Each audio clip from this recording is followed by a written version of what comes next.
Iki uga nimbali Mbak Mimin kang sarta Mbak Apri. Ngono ya, Mak. Ya kuwi ikut andil kanggo sukses kang sarta meriyahe pagelaran wayang kulit ana ing bengi iki. Ngono.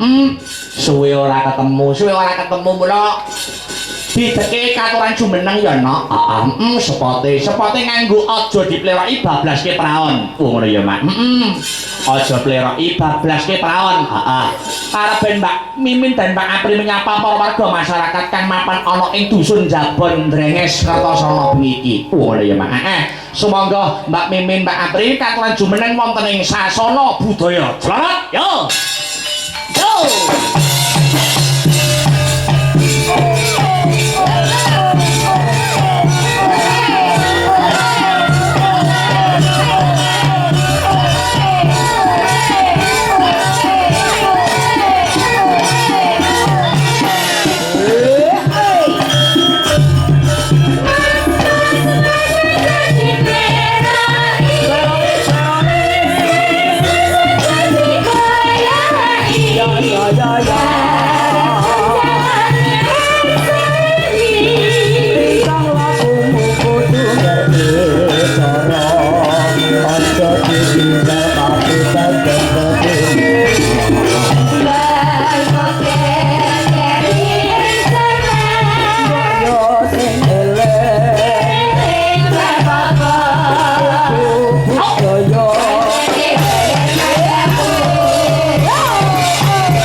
Luar biasa. Wilujeng dalu Mbak Mimin. Wilujeng dalu Mbak Limbo. Wilujeng dalu Mbak Apri. Wilujeng dalu Mbak Limbo Mak Sangit. Waduh, lama tidak ketemu nggih. Lah nggih ta, gek kula niku kapan sangat kalian Mas Akbar lho. Mbak Apri kapan utawi kangen kalian kula? Saestu menika.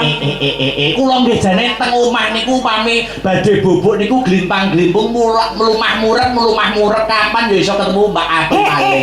Kados mekaten panjenengan saatase dalang muda. Iya. Kondang, kok iso kangen karo aku. Gek kula dasare ya sinden enom tur wedok. Nggih, ya. Ana sinden kok tuwa. Heeh. Lanang dandan wedok. Sinten lho niku Mbak Apri? Nek bocah mangkat kepun ae. Wong lanang kok dandan wedok kok ora umumi. Lah ya malah kedhet di panggunge Dek Akbar to carane ngono. Kok Dek Akbar lho? Lah umure ra iki sak anakku to. Oh, nek kon ngaturi toling tak darani piye ya Dik wae. 50 kurang 1 Dek ayu kimplah-kimplah kudu guling. Iya. Dadi jenengan nek ngaturi ampun, Mbak. Lho, nek kula nek kali jenengan Mbak. Leres. Nek kali Mbak Mimin ku napa kula nek ngaturi? Bapak. Ora menghargai proses dandan lho. Dasare tak anam. Kaya sia-sia ta wong nek dandan wing jam 3 sore lho. Iji, penyan bagek kula sing rada alus. Oh ngaten nggih. Iji. Walah ya. Kula tasih telepon Piyayi Jero Beteng dados bahasanipun kedhale. Piyayi Jero Beteng niku trah tedaking Andana Marit disipun darah biru. Darah biru kasih kiyang ngaten. Piyayi Kraton. Iji kaluhuran. Kraton. Kratone iblis.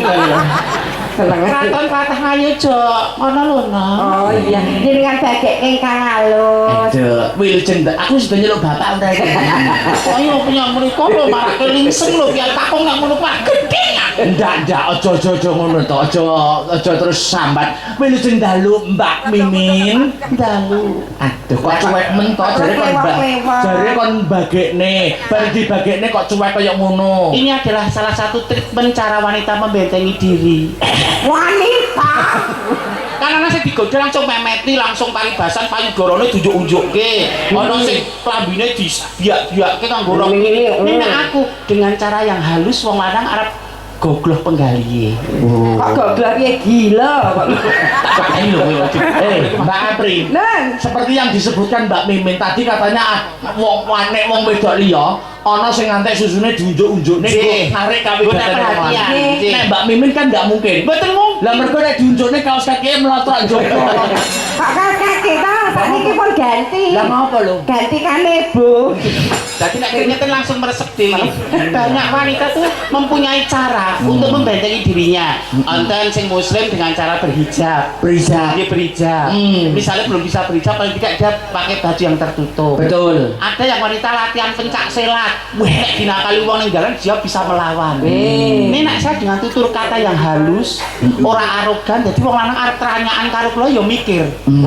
Bocah haluse kaya ngono nek tak kasari, wong wedoke kristal saupamane nek pecah, hancur. Lho men ya. wedok apa? Wedok kok nek nguyuh ngadeg iki apa eneng.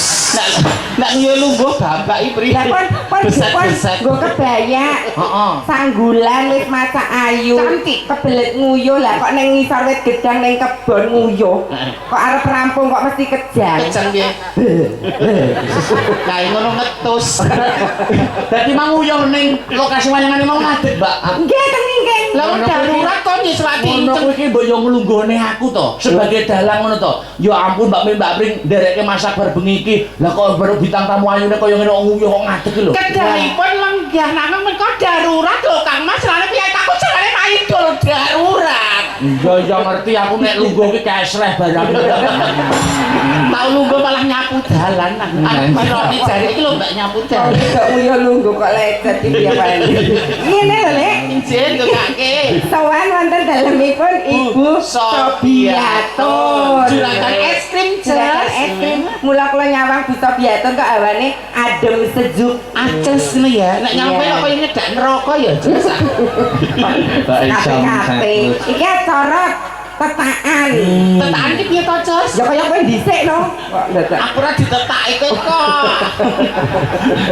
Tetakan iki piye? Sunat. Tetakan iki dienggo apa jenenge? Peralihan dari anak-anak ke balik. Oh, balik ke masa dewasa. Sing maune paribasan salat ijek dadak dielingke, saiki kudu dengan sendirinya. Sinau dadak dioyak-oyak, saiki sinau dengan sendirinya. Jadi tanggung jawabnya luwih abot. Iya. Aku ya ora ngerti babakan tetak iki kaya ngopo aku dhisik go dikerik kunir. Kowe rasa ngomong ngono. Piye? Sing terke sunat tak lho tak sepil kene kene tak set asap brata apa piye tak sepil ke organmu apa piye tak esok cantik. Lah kok kesaneten lho kaya ngono abrak kaya mengko iki pintere menang dandane nyamudana. Tapi bener loh Mbak Apri, dawuhipun Mbak Mimin kalau mau. Orang itu kalau sudah sunat tegesipun pun akil balik, ngibadah menika ora salah yang diperintah harus mempunyai kesadaran atas tanggung jawab jika kita itu manusia yang bertuhan. Wayang ibadah kudu wayang ibadah. Yang menjadi pertanyaan satu Mbak Apri. Itu pamane kula nak muslim, panjenengan kekalih nggih muslim. Lah nek Mbak Mimin menika nek pas wayah salat Allahu Akbar lunga ning masjid menika kumpul sing lanang nganggo sarung apa kumpul wong wedok nganggo rukuk. Lah, duduk kok kowe. Kumpul kaya kakung nganggo sarung. Apa kumpul Kyai Putri ngagem rukuh. Kumpule kula mboten ten Kyai Kakung, nenten pilar nika nggih kula. Ya kumpul Kyai Kakung kok yo. Nek iki badan iku ya Apa kembali. mestine kembali pada fitrahnya. Babakan agama, babakan sholat. Iku kembali ke fitrahnya kene ya dadi sukimin. Lho kok Sukimen iso petak kowe. Oh tak pateni lho Mas Panut kowe. Walah, jenenge iki Sukimen to. Sukimin. Mriko namung Samudana kemawon. Alah Samudana apa jeneng KTP asli? Mboten, Kanjeng Rama dalasan Kanjeng Ibu. Heeh. Nduk senajan to kowe putra nata. Wah, anak ratu. Apa Kowe keren. aja adigang adik gunung, adigang adigung adik gunung. Aja kumalungkung, aja sombong, aja jumawa. Kowe tak kei jeneng nganggo nyamur laku, kowe nyamura dadi wong sudra, dadi wong cilik, dadi rakyat jelata. Luru sauden telu sauruban. Nggih, men paribasan wong ku ora menghormati kowe mergo titelmu. Kowe turun ke bawah nyamur laku nganggo jeneng Sukimin. Iku mung jeneng alias. Men masyarakat umum tidak tahu bahwa saya itu masih darah biru Trainata Rembesing Mati. Lah nek jeneng keraton asli apa ya enak berarti ngono kuwi kok iso. Kula Kusumane Ngayu mimpin Saputri Ratu Angga inggih pringyaning Tes Ari Gustanti Agni Pratista Arkadewi Kuswardono. Nah iya. Berarti Mas Wardono kok jebret. Nglegenal dono. Makasihpun sampun ngos-ngosan. Kuwi jenengmu sakmono ki ya nartine ya, Ya ana ta nak, wis Apa? ngarani nek Kusumane Ayu wis ngerti jenenge wis jeneng-jeneng kraton ora jeneng sak umume. Terus Kuswardono. kuwi apa? Waria dodone ra ono. Lagi kok enek. Iki mau sing gendere mulake wae. Kok sing gendere kon ngawasi mawon. Iki gak ngeten iki. Nek mau ngawasi tok mboten masalah jeneng Kagem Netra mungkin terus kagum nggih.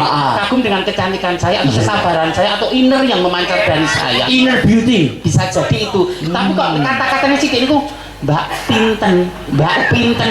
Mas aku singgan lho Mas itu begengge. Hei, Pinten yang nggih menghancurkan maksudnya pinten niku harga nominal ketika nyinden. Bila mboten diwedarke ngoten sekarang keterbukaan transparansi lho. Mbak Pinten aja nganti ngerti yang pinten ngono kuwi terus kok. Aku ya konotasinya negatif, Bang. kaya aku diremehke harkatku sebagai orang wanita. Kok nek pengen ngerti 20.000 jujur 2.000 nggonen parkir.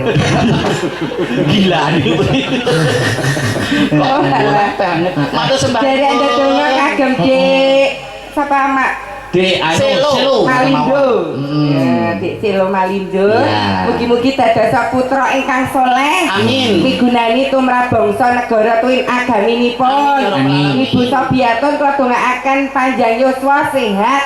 Tutup momong putra wayahipun. Rezekinya lancar, umi itu berkah menjadi berkah buat banyak orang karena sebaik-baik manusia adalah manusia yang bermanfaat buat orang lain. Khairun nas anfa'uhum lillah. Napa nih? Lah ini niku Sing tak omong iki mau. sebaik-baik manusia adalah manusia yang bermanfaat bagi manusia lainnya. Pinter nek dibuntel Mbak Dewi ora ditularke, ulun manfaat. Sugih nek ru bermanfaat kanggo sak kiwa tengene lho. Sugih nek bekitil. Nah. Ayu nek dienggo dhewe, aku ayu tak sapa-sapa. Maksudnya sapa-sapa iki kagum dengan kecantikan saya, ora kok ngerahapi ngrasake tubuh hamba iki ora. Tak kira kowe iki anu lho Lek, kondange sinden teko Ngayogyakarta lho, du teko Buyangan lho. Bujangannya apa ya obyek wisata to, Nok? Nggih, niku pakan manuk. Oh, obyek wisata. Mbok lo diterkerono to, Mas? Lah. Rumangsaku penontonnya luar biasa Luar Mas. nganjuk kok wis pun terbukti no nek nganjuk niku Nyun pirsa para pamirsa to, Jas. apa? Nek saka kaduan menika cantik di Apri napa Mbak Mimin lah. Jadi kan men objektif. Nek sing biji kok Mas Akbar soalnya Mas Akbar kesengsem karo aku terus ngapi-api aku umpamane. Ya sing taruh kersane Mas Akbar biar objektif. Oh, yang banyak saya biar objektif itu ya. Iya. Penonton yang sisi sana dulu ya. Nggih. Ya. Sisi sana. Yang sana aja diadakan sana antara Mbak Apri kali Mbak Mimin. Jawab dengan jujur. Dulur-dulur Mbak Apri kali Mbak Mimin ayo Budi. Ruwana. Mungkin dia punya dendam pribadi dengan saya yang dibayang pisan kas sampun objektif menika. Jawab kanthi jujur lan prawaca dan transparan. Dulur-dulur Jabon dan seluruh penggemar wayang. Mbak Apri kali Mbak Mimin ayo pundi? Derengen kupingmu. Nek sing ngendika banter, ayu Apri piye aku mau. Kae pengen seneng karo aku ning ra kelakon. Dadi dia sakit hati, wong sakit hati ki 1000 ukara. Ora kurangi panacat, jadi wong sakit hati kok lah. Ya celek kono-kono kuwi lho. Sapine ting serendel kuwi jajal kono Mbak Apri Mbak Mimin.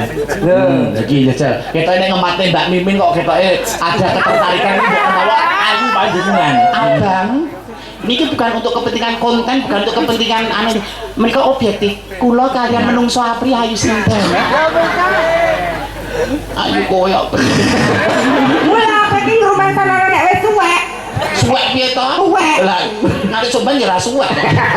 Ora apa-apa Mbak Mimin, senajan penonton semene kae do ngarani Mbak Apri kabeh ning malam hari ini dalang akbar untuk waktunya untuk Mbak Mimin. Iya, pengen wong lanang ndek sing mesti arep ndek tujuan aku gak. Kok terus memeti ora ngono lho. Mesti wong lanang ngalem bono ki ngerti to. Ada udang di balik batu, ra ono wong lanang kok tulus mulus ki kangelan. Lah sing diajak apa? Ya wis kono jenenge kono pria dewasa aku anita klino dimongso. Ya dimongso. Kowe nek didahar bareng ora ngerti to jenenge Kan dari model piye wong dalane buntu kok arep. Mas Akbar ki yo nyen piyayi yo piyayi luhur atau piyayi budaya yo agamis. Ning kan demit iblis setan ki nggodha manungsa sawu dalan. Iblis. Nggih iblis menika digodha kepopuleran ora goyah. Amin. Digodha harta benda Amin. ora goyah. Pengen to godhan ki harta tahta waria to. Wanita. Waria gua abrakan apa? Iya. Nek godha waria terus kenggo barang. Iya, tapi tenan lho malam hari ini Jan beda dari kula pertama ketemu Mbak Mimin kali Mbak Apri teng Untak tuh nggih kampus nggih. Nggih. Lah niki ketemu kok Mbak Mimin kok rumangsaku beda dari yang kemarin-kemarin. Iso sumorot cahyane. Menika ingkang dipun wastani mripat kocak ngundarandir menika sinten niki? Kocak apa kira? Kira niku. Lajeng gurunipun molan-molan nggih. Niku pipine ya mbawang sebungkul niki. Matane miji timun. Boten lho. Ora ya. Irunge mlarak semende. Sangkeane nawon. Kame nawon kemis. Nawon das. Alise bak semut beriring. Janggute bak lebah menggantung. Dadi iki kebun binatang. Kewan kabeh. Kewan kabeh. Matur sembah nuwun nggih. Ngapunten menawi malah kerget dipakliran panjenengan. Boten ngaten niki kok malah kula anti-anti kok kapan ya iso bergabung berkolaborasi dengan Astabrata lagi Mbak Mimin dan Mbak Apri. Namung timun ungkuk jaga imbuh kula mboten saged nyaosi penjenengan menapa-napa lho Mas Akbar. Iya, wis to sak ikhlasmu. Kula niku anggere memantau live streaming anggere pagelaran wayang dalang senior kok bintang tamune panjenengan. Ya ampun Mbak Apri mesti diluhur-luhur nih terus Mbak Mimin mesti diceblok-ceblok nih. Kula melu kena lara-lara. Lara ya, Mak. Iya. Wis kok kaya kula atine ringkih Mas Akbar. Ya, nggih. Kula butuh perlindungan, Mas. Dadi seniman iku kudu sing kuat mentale. Menghadapi segala medan. Semua orang underestimate karya kula. Semua orang memandang rendah karya kula. Dikira kula ki mengadol rupa, adol ayu tok. Monggo kula adol talenta. Nggih. Mbak Apri, Pripun? bareng nangis kula cedhaki kula rumangsa ngesakne kok abape mambu solar ya. Kowe iki nek anu mbok kumu-kumu sik lho. Iki mergane kan ababku mambu to. Sok ning kono gandane ababku kaya gandane minyak kasturi. Mergo sregep poso, sregep prihatin. Nggih. Mas Akbar iki kaya jagongan karo mbahne kakung lho. Apa slinting banget to priyaku ya urip banget iki. Rumangsa iku kok Sehat-sehat nggih Mas Akbar. sehat-sehat nggih. Kalian Panjenengan nggih bareng sarimbet kali Mbak Apri napa? mboten kula mau nyawang mriku men buruhke kok. Kula nggo mobil dhewe nggih kadang kok. Padahal seragame padha jarike padha. Lha nukokke kula. Alah telek kok. Kok gelem tak nggo royal kok kula nggo ngapak mepatut diri. Oh ya. Panjenengan doakan kula, jangan mendoakan yang sunat saja. Mbak Apri, Mbak Mimin, panjenengan doakan kula nggih. Kula lak masih jomblo to. Nggih. Masih dereng kagungan garwa. Nggih. Umur sudah 25. Nggih. Kira-kira menurut Mbak Apri dan Mbak Mimin itu wanita yang berkriteria yang seperti apa yang pantas mendampingi seorang Akbar Salam?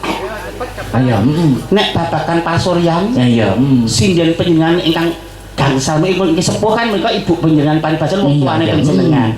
Nek sing limon ku ayu kabeh. Ayu kabeh. Nek ukurane orang menikah kan tidak soal cantik saja. Oh, Afrika cantik, ning galak. Oh ini Mbak Pesek kae cantik ning ngentutan. Oh ngerti to wong kan ngono to.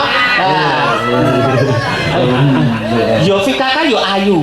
Ayu ning atine resik peceren pomone ngono. Astagfirullah. Pomone pakane ning aja nganti, ning aja nganti. Mimin kae rapate ayu. Mimin kae rapate. Ning kok nyenengke yo. Alah telek. Mimin kae ora cantik yo. Ning kok sabar yo. Mimin kae ora cantik. Ning kok iso dadi madrasah guru kanggo anak-anakku turunku besok. Generasi penerus. Oh, nek ngono ukurannya cinta tidak hanya soal cantik. Terus? Nanti kembali kepada iki karena menikah itu adalah ibadah terpanjang. Ibadah terlama, sholat paling 10 menit. Betul. Puasa dari fajar sampai matahari terbenam. Ini menikah itu terpanjang, bisa 20, 30, 50 tahun, 70 tahun.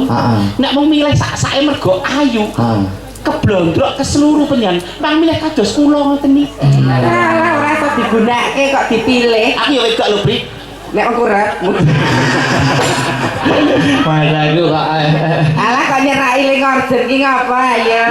kok nyedaki pengibotku to jaremu aku kon milih kriteria yang seperti Mbak Mimin Menika masa iki nyedaki pengibot Menika partner namung petanggungan kemawon Samudana. kok aku cemburu piye kok aku cemburu piye Cemburu niku tandhanipun tresna paton boten cemburu buta. Lho basan mbok cerai klambine terus bledeh.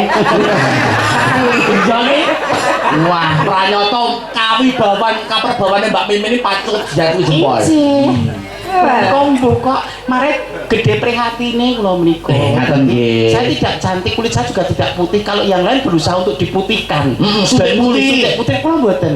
Saya cinta Indonesia, kearifan lokal. Saya sedang mencanangkan kulit dengan berbatik. Kuwi ora berbatik, Apa? kuwi tilas goreng. Batik iki. luar biasa luar biasa panjenengan wau bagi piyambak-piyambak nggih mriki saiki jajal to nek aku pancen napa niku kalih Mbak Mimin disarankan memilih wanita seperti panjenengan dengan karakter seperti panjenengan dan Akbar itu ngerti dhewe kabeh seorang dalang nek iso duweni bojo sing den kuwi ya sing kemampuane luar biasa wani didu momo Mbak April karo Mbak Mimin Garwa dalang kudune nek iso ya sinden sing mumpuni. Nah, nggih. Dipamerke. saya pun mau ada dua pilihan aku bingung ing antara di mana yo aku milih Mbak April dan Mbak Mimin kali tak rewangi surat istiqoroh Aja ngantek kan peribahasa beli kucing dalam karung. Betul. Ketek sing apik. iya Kemampuane iso. nah piye nek saya dipamerke apa ditunawa pun monggo Pamerno suaramu. iya Saiki adol kualitas, adol talenta, adol karya. Iya, Le. Iya. iya wih lek melengos lho ya ampun Lho body language-nya lho. Sex appeal-nya. Badi lingwe ke susumu doyong iwo kok. Badi lingwe. lagi iki lah nek susu diseret Dituwak. iya dong apa napa arep ngateli apa Anu menika jumbuh kalian situasi kula kalian Lekmin. oh apa itu Podang kuning. Iya. Permanukan. iya Ke wanita.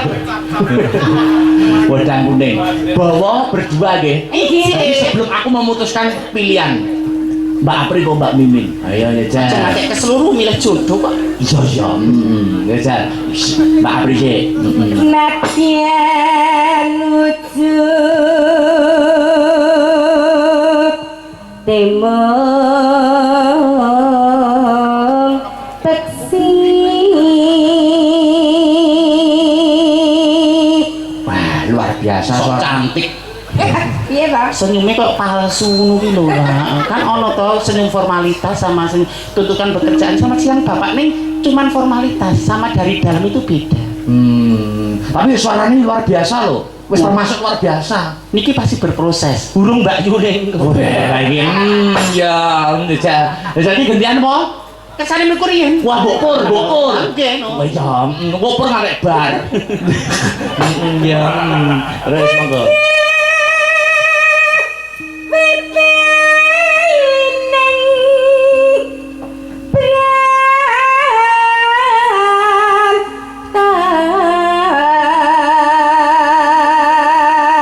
aku ora rugi nek milih Mbak Apri turu terus karo dilus-lus sirahku harus ditembangke pendak ayam ya Kan wonten referensi sanesipun. halus manis mesek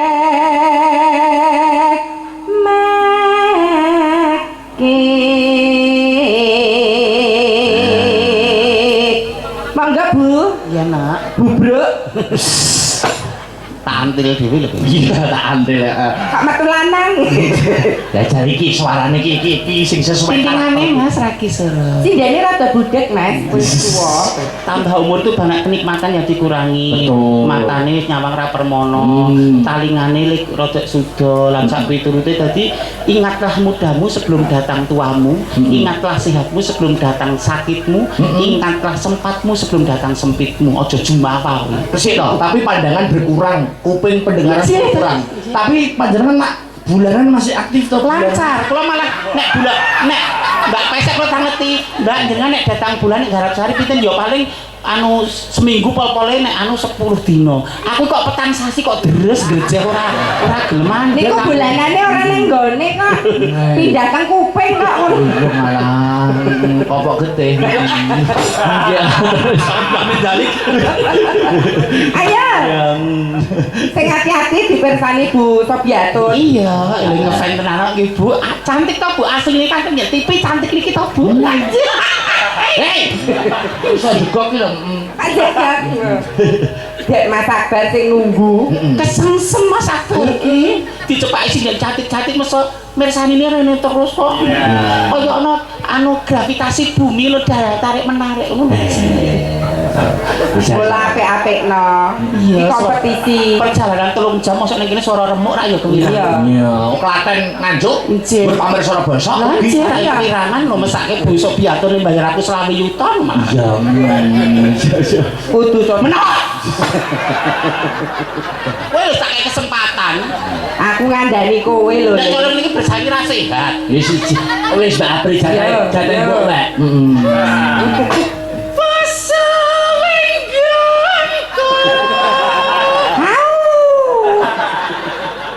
Orang itu punya Aku karakter. nganu dhewe ora nganu kowe Orang kok. itu punya karakteristik suara yang berbeda-beda. Kembali identik aja itu mesti beda. Sidik jari ini wong sak landene beda. Suara kok kon padha. Nek gur suara apik mbok nyetel kaset. Lah kowe apik ora suaramu? Ya lumayan lah. Terus ya.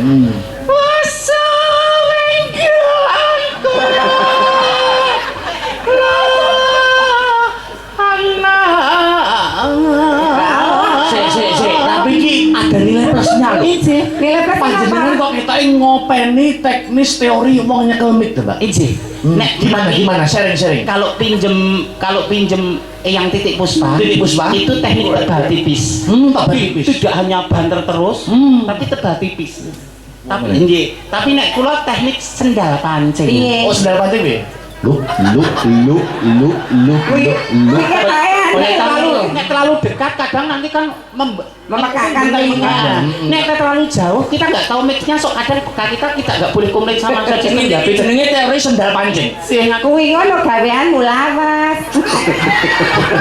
Sik lho, ini sendal pancing terus mikir nyogrok telak piye? Ora enak ya. Mboten wonten. Oh, jeneng. Ah, masa Mas Akbar iki lho.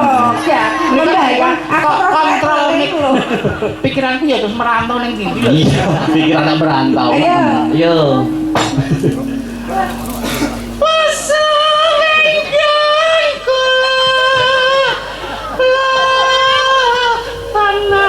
Golek isi kodang. Ngapa to Mas? Nyapa apa gedhe sentimen. Mas, nyajau angin iki baik dengan saya jangan diartikan macam-macam loh. Kita profesional kerja loh Mas. Kamu berhak mencintai, nih aku ya berhak nampe. Oh, loh, orang itu ribuan orang cinta sama saya boleh, tapi saya juga berhak memilih. Saya berhak nampe, wong wedok ki menang nampe. Ternyatane aku yo ngesir Mbak Mimin. Lah dagangan saupanane kok. Lah yo sing gedhe yo ngesir. Dagangan ya dagangan. Nek arep metu ki ngilose, sing kurang bener endi? Jenggotmu lho sing cringi. Lah Mia iki mang urung sida karo aku lho ya.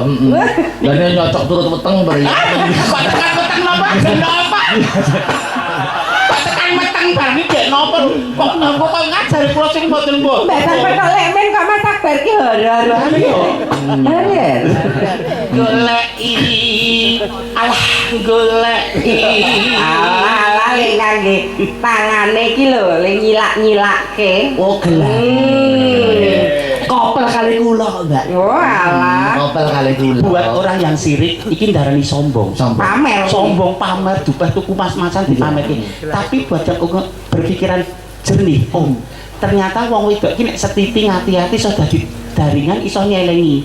Kenapa? Itu bukan untuk pamer, manakala anake adalah wayahe bayar kos. Ayahe anake wayah njaluk tetak. Wayah sumbangan sedina ping 8. Ora kudu ngatung wong lanang, Pak Nile nyambut gecek sepi gelange tak do ya, Pak. Disitulah peran wanita-wanita itu papan basan jaringan pamane. Kuwi nek sing ngendika ngono Busa Biaton aku percaya. Nek sing nganggo ki Busa Biaton ki genah asli. Lah kowe iki mas-masanmu lek tuku ning Shopee lek 70.000. Bulan disemprat ya. Iki sing apa-apa kate kula kok. Apa? Ben aku nampani. 80 gram kan kula dari tadi tekan pegang tangan terus. Kok saya ngabote Mas? Iya. Kamu niku ayo. Sombong amat. Kamu wong sing ra seneng kok sirik. Bola-bali bandeng. Banci gendeng. Mangsaku. Golek isi podang. Iya. Apa ini? Piye? Kok kita sing nyimpeng ngono ndeloke nek bajang. Ngomong kali kula, aku pengen wudu. Lah Nyamang budhe kok adi betot. Maksudnya piye? Mbok rada ngono ta. terus Iba bungengatiku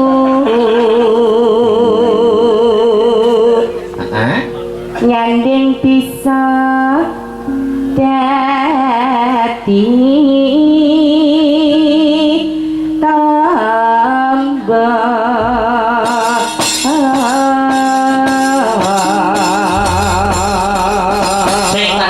maca WA nggih Mbak Yu. Iya. Assalamualaikum warahmatullahi wabarakatuh. Semangat Mas Akbar.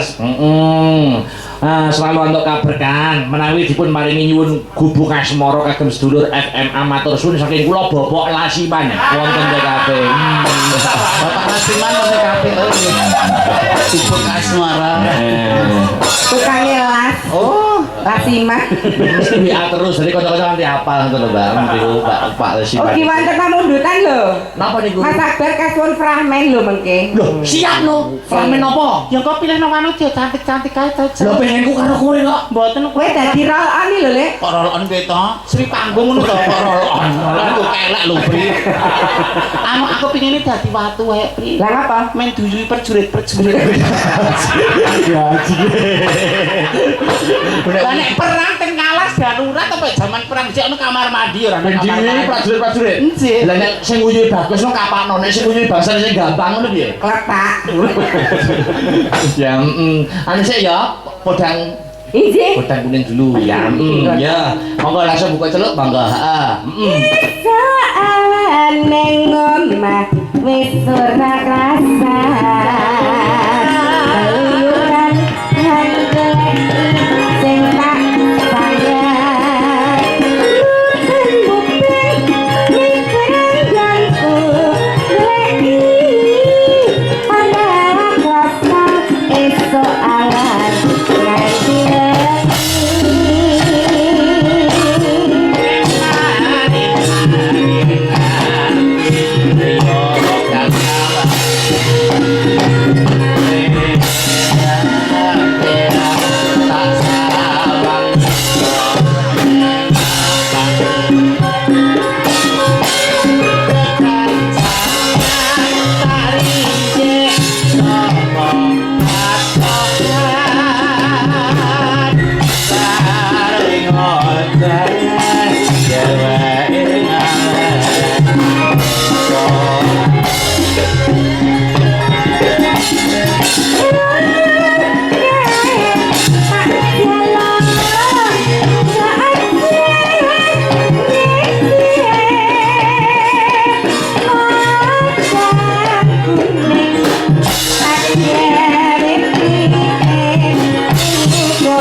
kang goleki sing tak sayang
jane upama dipaksa kon nyuwara ya apik ya becik lho Mbak Mimin. Lah nggih to.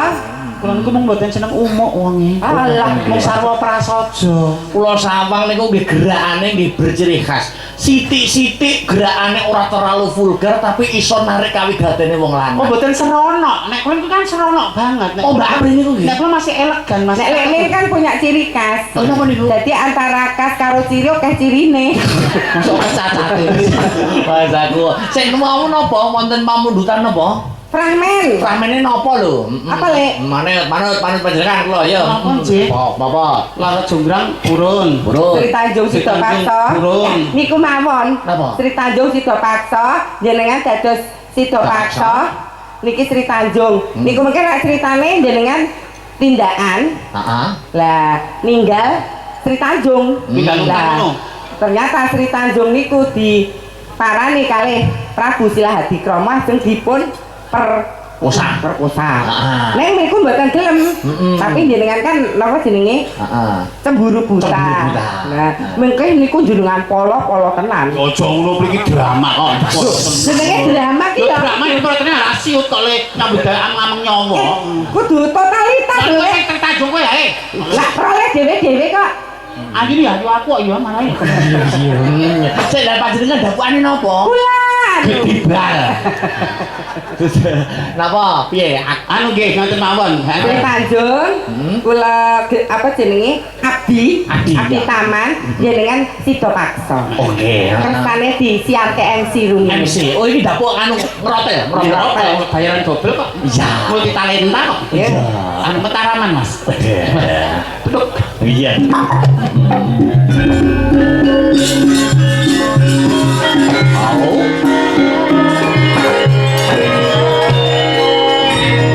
Nuwun para warsa. Wilujeng dalu, wilujeng kepanggihan kaliyan kula Kakang Sriman Sriwati Astabrata ingkang mijil sakladan Kitha Nganjuk ingkang ngandhani menika minangkani pangpundhut sakinjanipun pamungkati nulinggih Ibu Sobiatur kepareng hambabar cariyos ketoprak dumadining Kitha Banyuwangi utawi Sri Tanjung Sida Paksa. Wondene paroga kapanayai dadi Ki Akbar Sah Alam dalu menika kapatah dados Patih Sida Paksa. Princes Aprilia Sucipto Susuki dalu menika ngayahi dados abdi Mantasareng Widyawati tetungguling waranggana mustikaning kenya Nyi, artis never ending beauty Kota Klaten Mimin Angga inggih dalu menika dados Sri Tanjung. Kados pundi godheng sandiwara ketoprak dalu menika sugeng midhangetaken. Biong-biong cakep rek.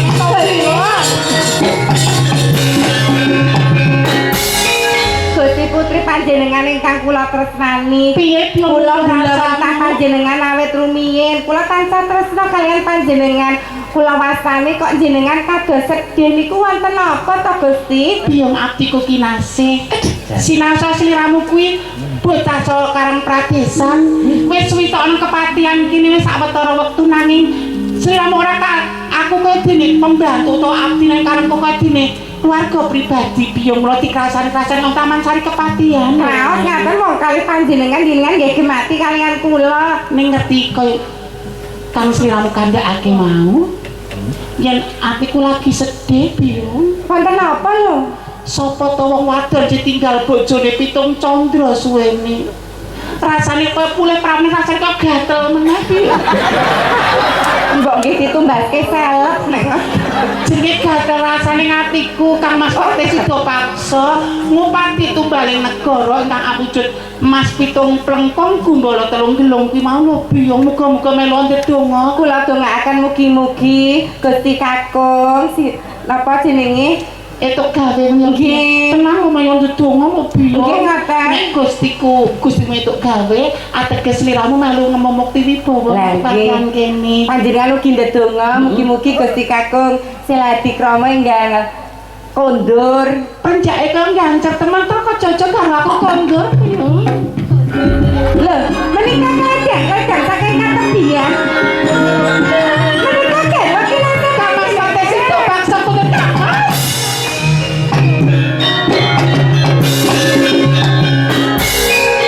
Aku lingsem piye karo garwaku. Aku diambung mak dek. ambek bekti kula Gusti Kakung. Nggih. Aja nyedak-nyedak ya. Iki sinale lagi kuat-kuate. Mikir sing wireless ono. Iya, waduh, Yayi Tanjung. Kang Mas Pate injih. Piye aku ngimpi apa kasunyatan to piye? Kasunyatan menika Gusti Kakung Siladi Napa suwe dirasani ingkang panjenengan tresnani, ingkang panjenengan pun dengu kapal to. aku kok rasane grogi kaya perawan meneh ya. 7 sasi lho. Mbok menawa nek wong wedok liyane wis golek inceran liyane, wis golek nanging Kang Mas. Saestu menika garwa kula Kang Mas Pati sida paksa saestu. Kang Mas. Aja nangis, nek nangis mesti nguyuh kowe. Manut ya menika keblek pipis mawon sing dereng tekan kamar mandi pun tek tenggalan lho Kang Mas. Iya. Iki abdimu apa anyar? Menika abdi kinasih. Lah kok jenengan pangling kalih kula niku pripun wong kula ingkang ngomong Gusti Putri pun dengu kok. Kok tak sawang kok malah ayu abdine. Ya niku ampun nalisir. Critane ayu kula cerak jantar ayu kula bosok iki kula critane ayu kok malah ayu abdine. Kok jenenge iki lakon sandiwara kok. Mbok kula di anak 17 ngakuni ya perawan. Pun mriku Gusti Kakung sampun kondur dipun ladosi rumiyin. Kula tak wonten wingking rumiyin kersanipun mboten lingsem panjenengan. Niku aja-aja ya aja negake aku. Dipun sekecakaken Gusti Kakung. Soalnya aku rum siram jamas iki lho. Telek. Tanjung rene ya. Injih Kang Mas. Moga antuk pengasih saka Gusti ingkang Maha Sing aku bakal ana rembug sing bakal tak andharake marang Tanjung. Saestu Kang Mas. Heeh. Badhe wonten pangandikan menapa Kang Mas Pati? Nyidang sari kekitung memanis. Kok yo dadak gandrung barang kok. Dipun pirsani para abdi menika ora nyelingsem to Kang Mas. Lho, anggepen iki kabeh ora ana. Bumi iki anggepen nggur aku karo kowe. Namung kula kalian mantelon kemawon. Iya, mergo suwene aku ora ketemu kelawan jeneng sira wong ayu, sadurunge aku ngucap sing wigati tak gandrung dhisik. Ternyata wis suwe ora ketemu. Dasar akeh digandrung padharan kula langsung kerem nggih Kang. Anu kembut-kembut. Suara dijamah kok ya. Kaya kumbang kang amulat sekar Anggenipun nyun sewu nyampingipun nggih, anggenipun wiranipun nggih. Soale ajining diri ana kedaling lati, ajining salira wonten ing busana. Bojone sapa ta bojone Sri Tanjung? Oh, nyalira busana mula becik. Iya. Kan kok nggawa jeneng oh dalane ditok Nganjuk. Oh, wilayah Nganjuk saged kanthi-kanthi. Iya. Ayo mlaku bebarengan. Asalipun tambah grogi kuwi. Lah pancal. Nika mboten juru taman lan mboten juru pangisepan mboten wonten ta menika. Juru pangisepan apa? Telek sandi nika mboten wonten. Oh mboten wonten. Kok juru pangisepan kowe apa jare tak isep gundulamu? Kepengen ngisep madune. Apa sliramu sing duwe madu? Tasih Kang Mas. Kang Mas Patih Sida Paksa. Mbok pilih ing jagat menika mboten wonten manungsa ingkang bombong lan mokot manahipun kejawi namung kula. Awit kula menika saged sesaringan kaliyan panjenengan Kang Mas Patih. Ayem yo nang aku. Inggih sakumeng bumi sakurping langit menika Kang Mas. Sik to. Anu kukumu kok kethoki to. Wis tekan iki mang dalane. Brengeng swara yayah manten kang labya karon sih dansa. Kalian kula peteki nggih Kang Mas. Mesti saya kok ya saking ketebian. Sik to, kowe bareng nyekeli aku jarikmu kayane sing jengat. Saking sampun boten saged napa jenenge hargane kanapson kula menika lho. 7 sasi lho coba. Liyane ra ya golek kono-kono. Iya, Biong aja kadang-kadang lho biong. Nggih. Cepakno tisu biong. Enggak apa. Keringetan. Niku lho. Oh biasane ku sarung kok. Dening Ramamat Prana marang Kusumayu. Kleru biong kuwi iki tisune. Lah terus Tisu magic iki garwaku. Bapak, tisu kula mrai iki lho biong. tisu menika sanes kagem Gusti Kakung. Tisu magic to kagem jenengan. Sekalutan bisa nendro renggang kula kinepyur mulut saya hati. Mimpi apa aku karo sing tak tresnani banget. Nyidang sarining tresno.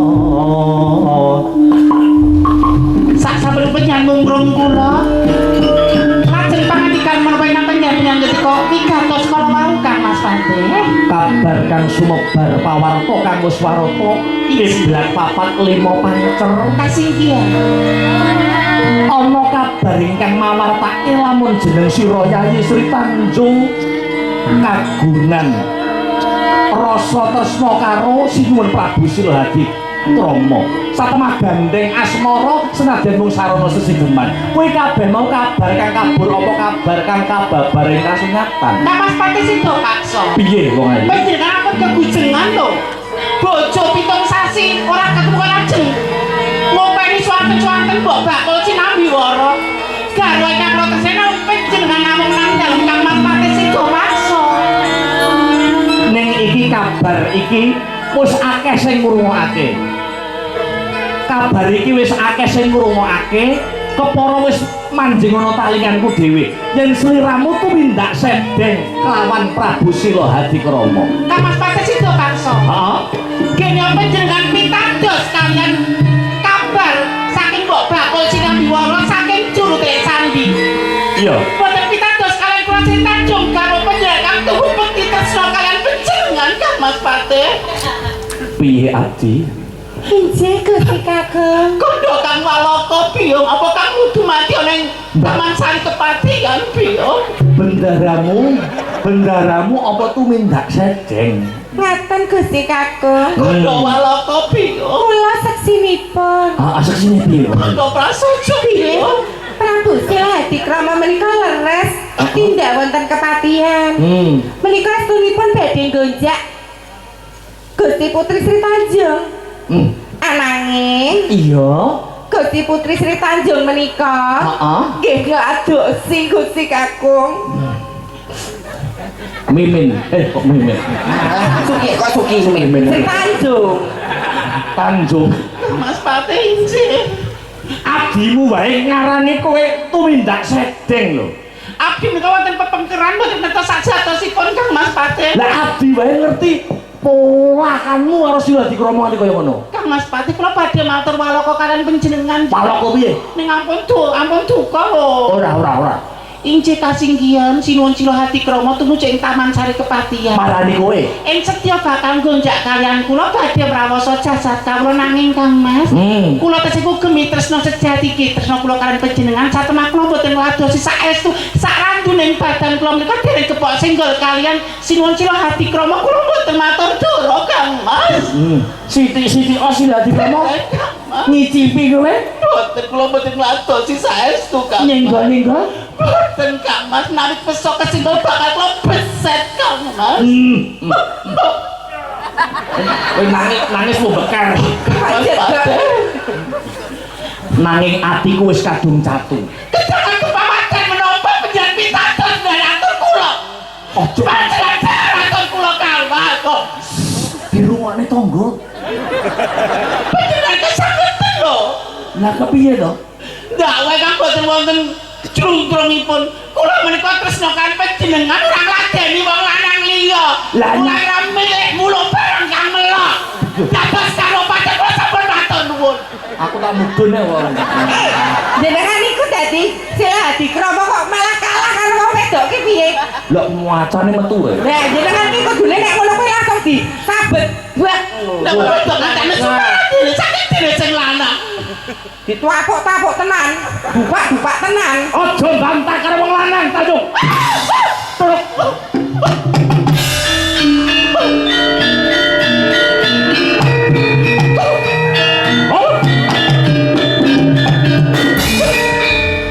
Kang Mas Pate sida paksa. Ana tetembungan sedumuk bathuk senyari bumi.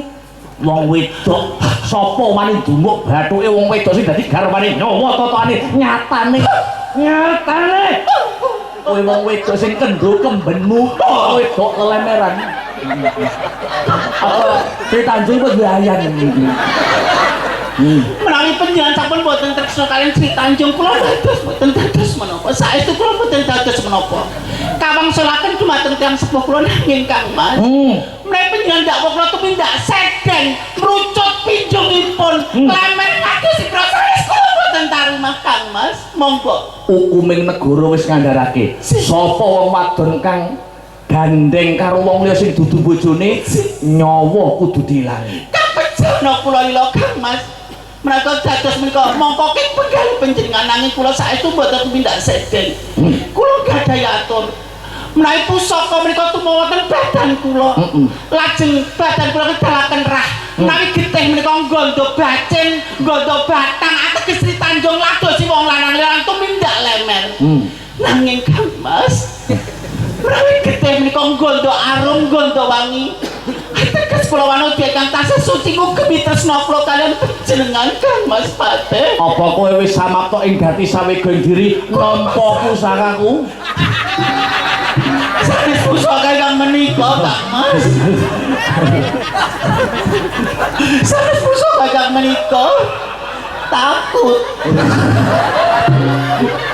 Pusaka sanesipun. Nek getihmu banger kowe lumut. Nek getihmu wangi kowe bener. Kula tasih suci lan mugemi tresna sejati kula kaliyan panjenengan monggo kapejana kula. Lati pakarti kudu nyawiji. Yen iya ya iya yen ora ya ora. Tanpa ana pusakaku mati.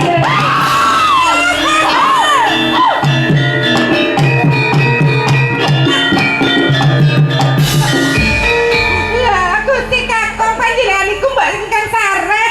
Gusti Putri pejah. Sik. Iki sing urip. Walah iki mau tak kira gembol HP, Mbak. Mati kok. Makan. Maksudnya poson iki aja ngene to, Pri. Gusti Kakung. Piye biumban piye. Gusti Putri sampun pejah. Heeh.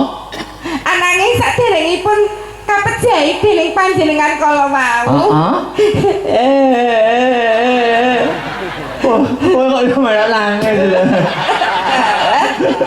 Apa? Menika Gusti Putri gadah piweling. Heeh. Piye piwelinge piye? Menawi rehipun getihipun menika nggonggol wangi. Menika ateges Gusti Putri menika dereng tumindak sanes kalian priya sanesipun. Heeh. Menawi reh utawi getih menika kok gandanipun batin menika ateges Gusti Putri tumindak sedeng kalian priya sanes Gusti Kakung. Mbok cobi menika getih entek tak jupuk getih. Getih teng mriki lho. Ngono iki lho. Aku arep ngambuman rasa-rasa. Lho, Pripun Gusti? wangi. Aku sing luput kowe sing bener kowe ora sesek. Dipeluk lho. Loh.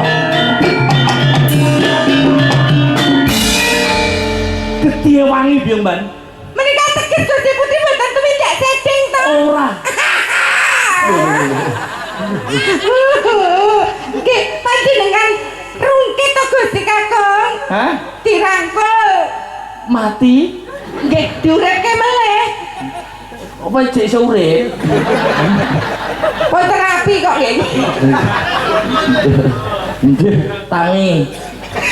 Ya digoleke apa iki ilmu sambung umur ngoten men kula durung wayahe mati ngoten. Tak uripke ngoten sik kok mantangi tok kaya pada titik bojo lho bener dikeloni kok tangi. Iya, bener keloni jare. Istrimu adalah ladang pahalamu. Mbok kowe kan nek dolak alik kae Iya. Istrimu adalah ladang pahalamu. iki ladange lemah jembrot tok. Ayo, tangi. Wah, wah.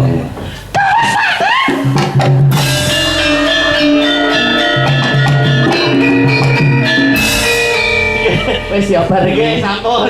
Ning niku mengko pitutur lho. Nggih, pituture kados pundi Mbak Mimin? Wong wedok nek garwane lagi tindakan nampa tamu itu ning aja mlebu jero omah nek ora ana wong liya. Yang ditakutkan itu Pak meskipun tidak melakukan apapun yang ditakutkan fitnah di luar. Jadi dimang wonten dawuh niki bapakne nembe medal iku wonten kersa. Mboten monggo ndak mlebu omah kupung bapakne ra ning omah mila bantu. Terus nomor loro Piye Kakung cemburu boleh, menika tandhanipun cinta. Nek cemburu buta, cemburu kang utama niku tundhonipun KDRT, penganiayaan ingkang boten prayogi. Iya, pituturnya pesan-pesannya pesannya itu. Jadi komunikasi yang baik antara suami istri menika dadosaken rumah tangga dados ayem-ayem tentu. Nek musuk wis rapi. Injih kedahipun ngaten. Ning paring dawuh pinjang menawi sampun krama panjenengan boten kedah kalih kula ning paling boten model kaya Kowe masih teko nek rabine Mas Abah. Kowe kan dadi patah sesuk. Wis ketuwak wis. Monggo Mbak Limbo dadi sinten wae. Anu Mbak Sintaro, Mbak Yupika ayo berdiri. Mbak Tika dan Mbak Yopika. Ayo sepote. Heeh, mangga ayo dadekke sepote. Yo.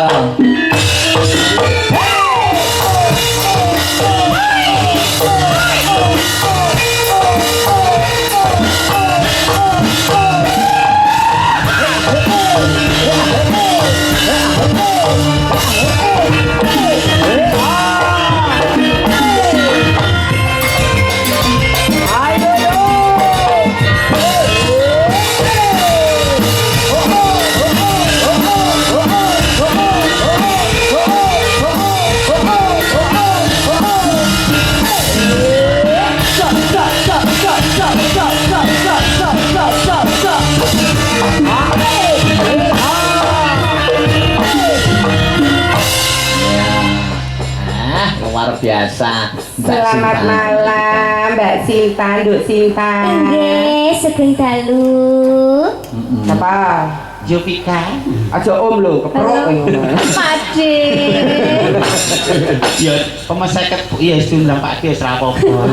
Ayune Mbak Mimin ini jenenge 11-12 Mbak Yop lho. Lah sih. Nek wingi nggih story foto. Sapa? Mbak Mimin. Heeh. Terus captione Oh. tulisane Yopika Astabrata. Pak men aku ada foto, mesti jenengku tuh jenengku ngono. Sapa kok cinda-cinda sing ayu tak jenenge tak nggo story walaupun wong ora ndek nomorku nek tetep tak story terus.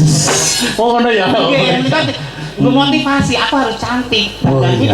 iki kita itu sekarang tidak hanya suara saja, nih visualnya ya. Apane wong didelok wis beda lho. Saka pawakan Rojovika ya wis beda. Saka cinta ya wis beda. Saka swara ya beda. Coba muni endak ngono. Endok. Cinta. Endok. Kae. Nduk. Lho, beda lah. Andane kur sak endoke beda. Lah mergo kono duwe kok. Gubuk asmara permintaan dari Pak Lasiman. Iya. Iya. Langsung apa bawa? Bawa Siti lan pocong to. Bawani ning Siti. Dibawani. Ya dibuka sinten? Cinta. Cinta. Iya nak.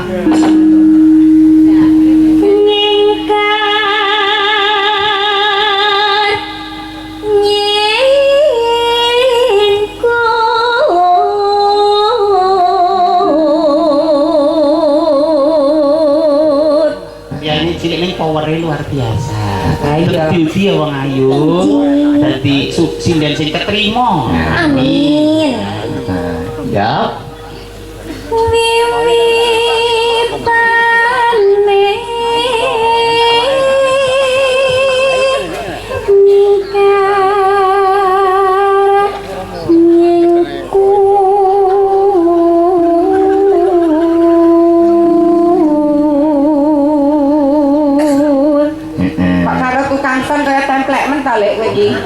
Siapa dah?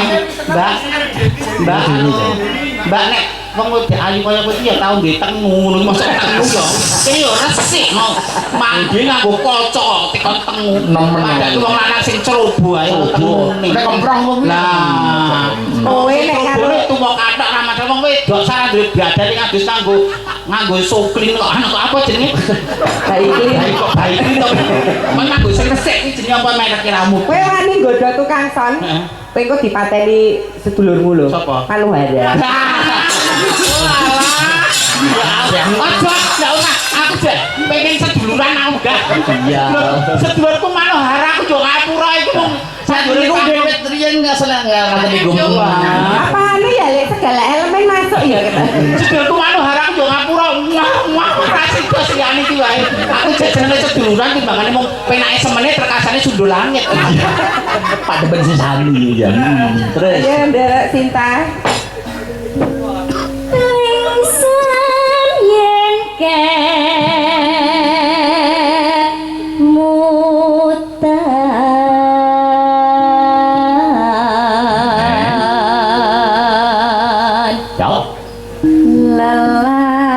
Lelampahan.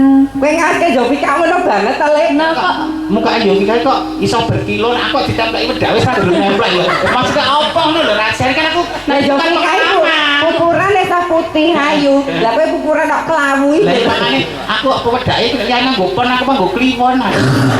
Beda dhewe.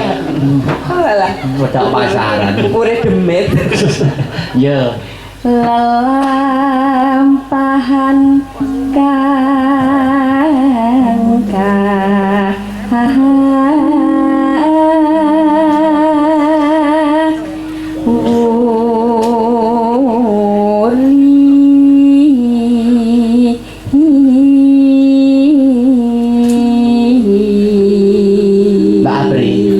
Aku nak wis hafal karo jenis-jenisku to. Nggih. Kaya Mbak Jovika ngene iki ngadeg Mbak Desinta nek adeg iki Pak pereng ambune iki parfume paling ora sing rasa berarti Bulgari. Bulgari. Nah, kok kok drama karo iki kok ambune Sanbo ya.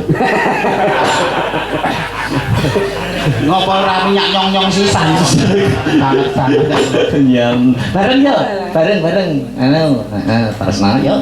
Terus Waduh, mereka lho kowe. lah bareng iki bareng wong papat kok bareng piye loro mang jeneng genake sisa bareng piye papat no piye kalih menika. Ya berempat. Oh, berempat. Iki nak anak didikmu kabeh Lah, itu. Cek. Kudu memberikan eksempel contoh yang baik. Bocah niki nek tak culke ra tekan nggon. Betul. Ya. Yo, mata ini baji tua yo kumane pirang-pirang.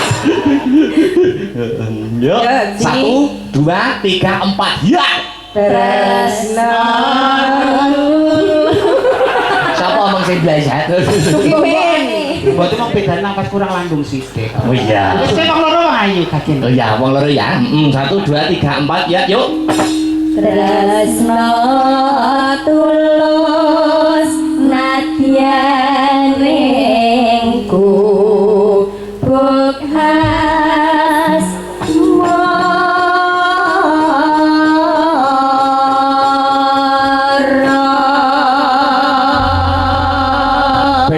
Adu niramane langsung digarap seraginan. Nggih. Terus yang kedua jaranan ora apa-apa. Manut kanca-kanca. Yuk coba kaya apa hubung asmara. Ya yo. Ayo.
Yo, ndake ya.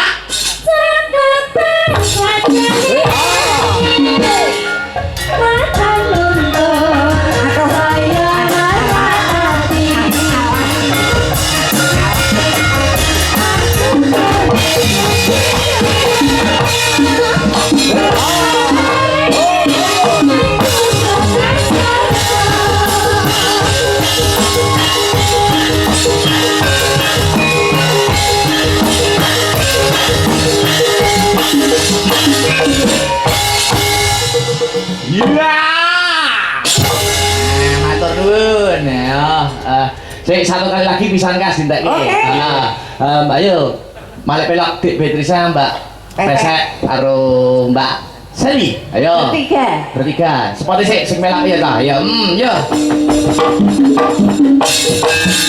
Oh.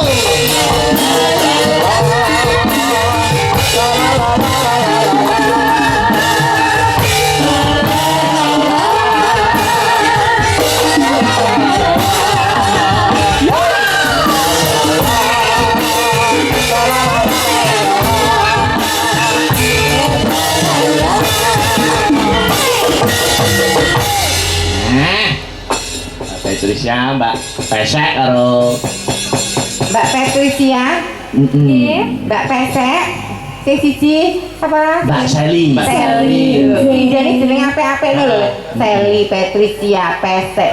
Sinjane kok jenenge Sukimin. Oh, gede kuwi kok jenenge abang kok protes. Ya maksudnya sing rada anu pengen sithik Nek lho. kaya Patricia manggilnya terus piye? Bupet. Bupet. Aja kali Bupet shop lho, Bupet. Bupet. Nek iki Bupes. Bupese Lah iki iku lah. iki Busel. Busel. Buseli aku. Nek kowe busuk, Kok busuk? busuk kime? Ya ya Bukiki. Bukiki. Ngono wae nek operator apa sound system gandrunge karo Mbak Mimin jan. Walah. Wis kowe pindah kene, kombakane dadi huru-hara kowe. Oh. Aku anggere joget nang kene kok bokapku tekan Ngawi. Lah nggih. Kula niku wau nggih gumon lho, Mbak. Pripun Nduk Kok Sali? kok Mbak Mimin kali Mbak Apri niku lek joget kok mentul-mentul ngaten niku ya napa carane? Sale ana pire kene. Sing ngombake ora bokonge. Apa nih? Ando. Lho, bokongmu apa? Lho, bokong suarane. Munene buk Mas Dalang saestu. Dan Bapak-bapaknya aja terpesona karo model-model ngene iki. Mingkak palsu kabeh. Dadi yang paling cantik adalah pasangan jenengan kang wonten dalem. mula bapak-bapak iki nek nyawang wong wedok ki aja saka rupa, aja saka body. Ayo ngerti. Tekan apa niku? Lah kok rupane ayu, bodine apik dibuka isine padha. Maka yang bedol puhung. Glundeng. Walah. Lah iya. Anu ya, sengkur tombok kangen wae penutup. Tombok kangen. Iki sinden berbobot kabeh. Mbak Pesek selamat ya atas gelar S2-nya. Magister seni. Magister seni. Wah. Luar biasa loh calon apa jenenge? Aku ya sarjana. Sarjana napa lho? Kula rumiyin SH. Sarjana hukum. Sobo hotel. 12 tahun aku kerja di sana di hotel. Terus napa niku? Ya saya kan hotel itu kan bergerak di hospitality industry, Nggih. ramah-tamahan, terus di Nggih. mobile, terus pernah di reception, pernah di marketing, pernah di mana-mana, terus ketemu nih kok dijak gelungan karo Apri ku to make. Ya gelungan. Oh ya gelem e kok. Oh lah iya. Wah, saya yo, dadane iki. Ya. Nggo penutup tombok kangen coba kaya apa ya? Yo. Mantap biasa. Yo.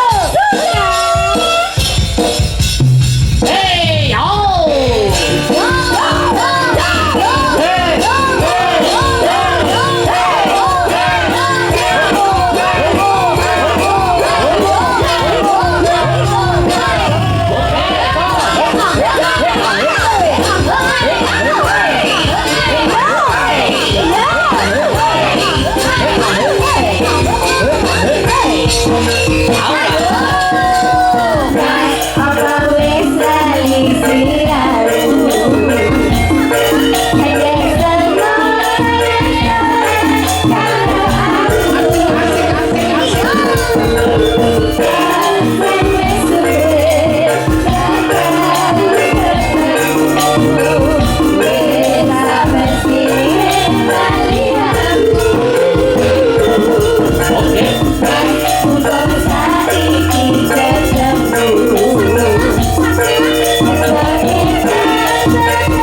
Disambungin gara-gara nggih Mbak Mimin Mbak Apri nggih.